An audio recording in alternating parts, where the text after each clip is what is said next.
We will tell you about the consequences of the abusive language of neighboring countries abandoned by Japan. The neighboring society is currently facing a serious crisis. Support for small and medium-sized enterprises and young people is lacking. The employment rate remains high, real estate prices continue to rise, and the unemployment rate has sunk to a historically low level. Furthermore, household debt is weighing on the entire country, and the government only keeps repeating the same accusations about Japan's sincerity. However, young people are beginning to understand their responsibilities. Her name is So Young. It has been 2 years since she graduated from a university in Seoul, but she still doesn't seem to have secured a stable job. She spends her days working part-time jobs and continuing her job search. When I watch the news, it says that the neighboring economy is on the mend, but in reality, I thought it was completely different. Even among So Young, there were really only a few friends who were able to work full-time. Most of them were irregular workers, and even if they applied for short-term contracts, they didn't get a response, or they were working as interns. Apparently, it's common for the interview rate to be 100 to 1. The expressions on her friends' faces were gloomy, and she said that while they talked about their dreams during their university days, reality was getting tougher and tougher. The numbers show that the economy in South Korea is in dire straits. The official youth employment rate is in the double digits, but it is rumored to be even higher. Real estate values have no ceiling, and even a one-room apartment is out of reach. The homes that parents own have gone up in value, but for South Korea, it is a symbol of despair. Many families are also struggling with financial difficulties, including debts from their wives and credit cards. A friend of South Korea's family is in the same situation. My friend said that her parents are living off credit card loans. Her father's work has decreased, and they are still borrowing money even though they can't pay it back. Her mother works late into the night, but it's still not enough. The news and government announcements make excuses, blaming external factors and the global economy. But the South Korean people are aware. This is a failure of their country's policies. With almost no support, small and medium-sized businesses and young people are unable to survive. And yet the government is shouting that it is Japan's sincerity. In the past, So used to believe that the people's anger was being directed outward by bringing up the Yangwon school issue and the statue issue, but now it's different. They understand that the reason they are suffering so much is not because of Japan's sincerity, but clearly because of their own country's problems.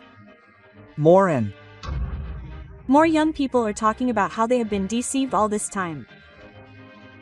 On social media, there are increasing voices saying, "Don't blame Japan. The government should face reality." However, TV rarely airs such opinions. It was the same during the No-Sell movement. I participated in the No Japan Soyo movement that started in 2019. I declared that I would not buy Japanese products and threw away my Uniqlo clothes, but what did that change? In the end, all it did was damage neighboring companies and the economy. One day, So's father said, "You must be having a hard time finding a job, but what's the point of avoiding Japanese products? My company imports parts from Japan too. If you die, you'll lose your job." We may be shouting about half a day on the surface, but behind the scenes, we can't survive without Japan. I was shocked by his words. What I had learned in school and the news on TV were completely different from reality. From there, Soyo began researching historical issues. The more she learned about the claims agreement, the testimony of Kiyotaka Yoshida, and the history of the women's issue, the more she realized that the government had conveniently extracted and used facts to its advantage.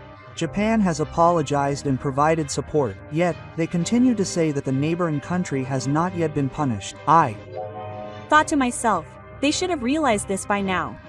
But the government did not stop, and instead used Japan as a scapegoat to divert the anger of the people. Each time, a statue of a girl was erected, and the international community became suspicious. Japan no longer trusted the neighboring country and distanced itself from it. Strengthening export controls was one of those actions. The young people know that if things continue like this, the economy will collapse even further. What's important is for us to face reality and think about the future, not the past. But as long as the government continues to do this, that future will only get further away. Soyo decided that she would no longer be swayed, and she stopped making Japan the bad guy and feeling safe. She said she wanted to raise her voice together with her peers who were trying to find out the truth. The 2019 farmers' movement seemed like a small revolution to Soyo at the time. When I opened SNS, I saw hashtags saying, "Don't buy Japanese products," and posters saying, "Uniqlo Fugai Japan ban," were posted all over town. At first, I felt a sense of justice when I saw everyone rejecting Japan all at once.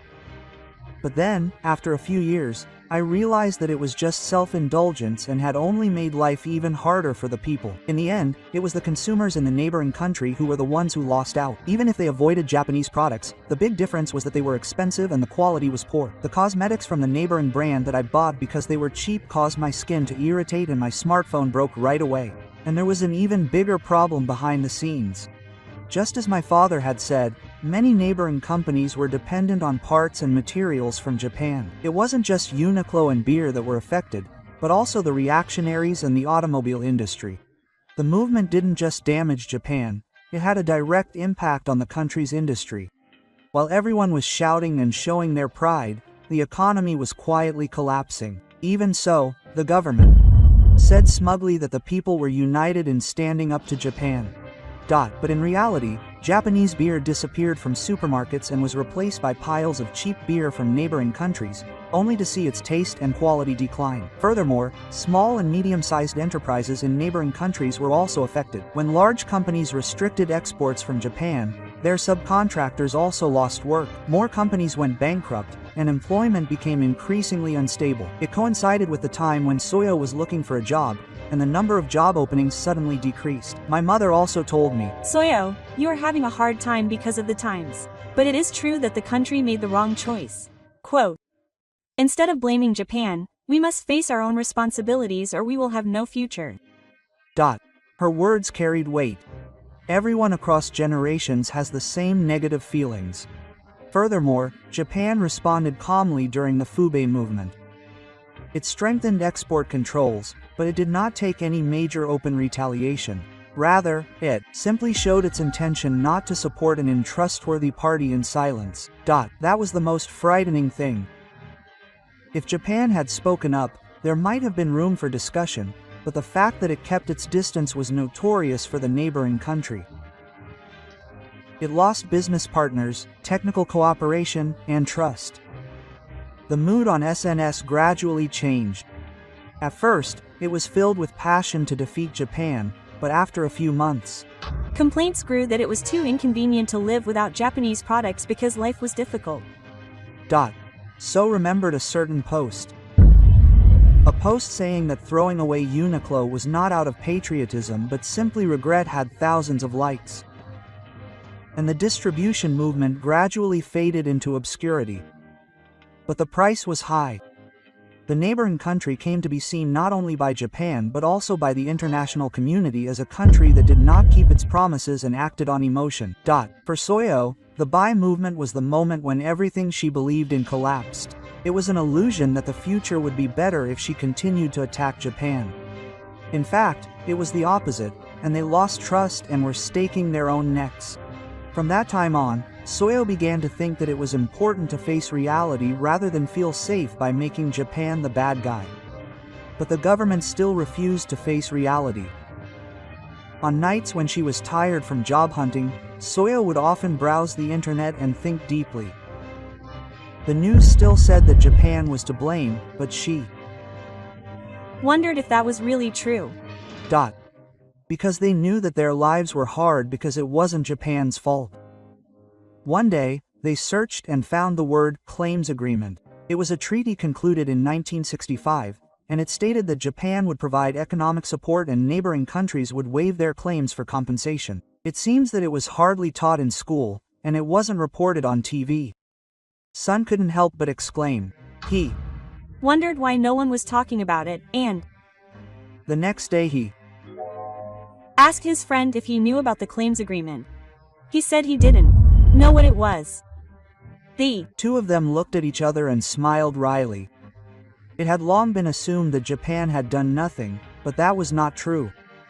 Even more surprising was the testimony of Kyoko Yoshida, a former Asahi Shimbun reporter. His claim that the female victims had been forcibly taken away spread around the world and became the basis for criticism of Japan, but it was later revealed that her testimony was false. Furthermore, the neighboring government knew about it and continued to use it. The moment he learned this, the anger deep in his heart trembled. He had been relieved to attack Japan, but in the end he had been deceived by his own government, and he had thought that the women's issue would be finally and irreversibly resolved by good countries in 2015. Yet, within a few years, they returned it and criticized Japan again. To the international community, they must be seen as nothing more than a country that breaks its promises. My impression of the channel is that, from an international perspective, the impression is that our neighboring country is forever bound by the past. No matter how much noise our neighboring country makes, the world will not pay any attention. I love Japan. If you like, please let me know your thoughts. Thank you for watching until the end. See you in the next news.